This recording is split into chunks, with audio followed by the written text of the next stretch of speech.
جامی صاحب، حضرت ابو ایوب انصاری نے سفر کیے ہیں یا تو حصول علم کے لیے، حدیث سننے کے لیے، یا صرف جہاد کے لیے۔ ویسے تو آپ زراعت فرماتے تھے، کاشتکاری کرتے تھے، اور صحابہ کرام میزبان رسول ہونے کے ناطے کتنا عزت، تکریم، اکرام فرماتے تھے،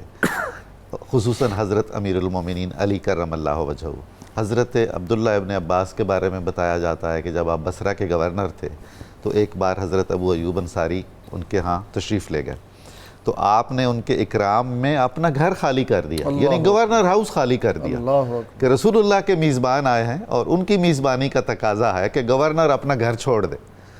کہ آپ یہاں تشریف فرما ہو۔ تو آپ گورنر مدینہ کے بھی رہے، اور وہ جو دور فترت ہے چند دنوں کا، جب شہادت ہو گئی حضرت عثمان غنی رضی اللہ تعالیٰ عنہ کی، اور ابھی حضرت امیر المومنین علی نے بیعت نہیں قبول فرمائی، تو آپ مدینہ منورہ کی مسجد نبوی میں امامت فرماتے رہے۔ یہ دیکھیں کیسی جامعیت ہے اور کمال ہے۔ حضرت ابو ایوب انصاری رضی اللہ تعالیٰ عنہ کی شخصیت کے اندر پھبن اور امتیاز کے کچھ الگ رنگ بھی ہیں۔ ایک تو دیکھا کہ حضور نبی اکرم صلی اللہ علیہ وسلم نے حضرت ابو ایوب انصاری کی وہ جو امانت داری کا پہلو تھا، کیا بات، اس کی وجہ سے ان کو شرف میزبانی دیا۔ سبحان اللہ۔ اس کے بعد دیکھیں کہ آپ کے ہاں جو ایک بڑی خوبصورت باتیں ہو رہی ہیں، قبلہ نظام سے جملہ بولوں، صورت اور سیرت کو جمع کرنا، جی، یعنی حضور نبی اکرم صلی اللہ علیہ وسلم کی ذات کے ساتھ محبت اور آپ کی تعلیمات کے ساتھ محبت، ان دونوں میں جو یک رنگی نظر آتی ہے نا،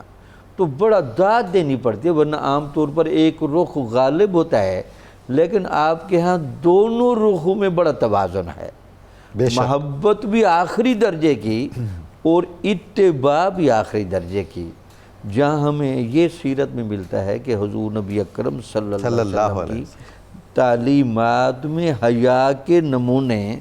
آتے رہے ہیں، اور حضرت عثمان غنی رضی اللہ تعالیٰ عنہ کا بڑا گہرا رنگ تھا۔ اس رنگ میں حضرت ابو ایوب انصاری کا جو غسل کرنے میں انداز تھا، وہ بھی سیرت نگاروں نے نقل کیا ہے۔ پھر حضور نبی اکرم صلی اللہ علیہ وسلم اپنے مسلح پر کھڑا کرنے کے لیے معیار متعین کر کے گئے تھے۔ یہاں یکے بعد دیگرے خلفائے راشدین کھڑے ہوتے رہے، ان کے علاوہ جو لوگوں کو کھڑے ہونے کا امتیاز ملا،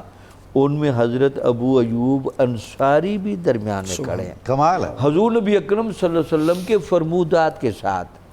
اقوال کے ساتھ، افعال کے ساتھ، احوال کے ساتھ جنون کی حد تک وابستہ، عقل حیران رہ جاتی ہے کہ صرف ایک حدیث نبوی کی خاطر اتنا لمبا سفر کر کے جانا، اور پھر وہاں جا کر بڑھاپے میں تو پھر دیکھیں یہ جو رنگ ہوتے ہیں، یہ جو کرینے ہوتے ہیں، اس وجہ سے ان شخصیتوں کا تذکرہ کیا جاتا ہے تاکہ ان سے وابستہ حضور جو ایسے ہی تو نہیں ہے نا کہ رسول خدا صلی اللہ علیہ وآلہ وسلم نے امیر المؤمنین ابو بکر صدیق کو مسلح پہ کھڑا کیا، بالکل ٹھیک ہے، اور حضرت ابو ایوب انصاری کو کس نے مسلح پہ کھڑا کیا؟ امیر المؤمنین علی کرم اللہ وجہہ۔ بالکل ٹھیک ہے۔ اچھا، اور سب سے خوبصورت ان میں جو تھی،